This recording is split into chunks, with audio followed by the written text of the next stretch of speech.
To start off, how has Brazil been treating you? Brazil has been great. After getting knocked out, decided to stay and take a mental reset here in Rio. And yeah, food's been amazing. Luckily, the weather has been good some days, so enjoyed the beach. Went out, saw the Cristo, saw some other tourist attractions, and also most importantly, watched the Furia Navi game, which is probably the highlight of the stay so far.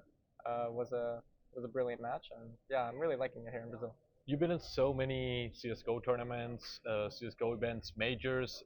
How does this major compare to the other ones? Uh, I feel like it's very unique and unfortunate in a way that all of the really good teams couldn't make it to the playoffs really. Besides, Cloud9, Fury, and Navi. If it was a more stacked playoff bracket, I feel like the prestige would increase in the event. But in terms of audience, and in terms of what I saw yesterday for the match, uh, it's insane, and I can only compare it to Antwerp really, which up until this point was pretty much one of the biggest events in Counter Strike. I'm from Argentina, so I gotta ask you about 9C, about the development of the South American scene. Have you been able to see anything of them? Have you been able to check any of the players out? We actually practiced quite a bit against 9Z coming into this event. I'd say Spirit and 9Z were probably our main boot camp buddies, and yeah, I think they have pretty good players.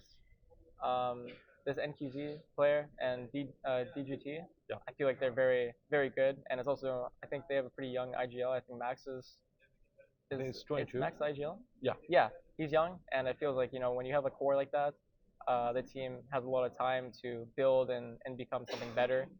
But yeah, I feel like they have really good, strong players, and it's nice to see kind of a South American mix instead of something completely domestic. We have the playoffs running now. We have Mouse playing against outsiders, and the other bracket we have Heroic and Furia. I think I know the answer to this question, but what team are you rooting for? Of course, I think everyone wants Furia to make it all the way, to get more of the crowd.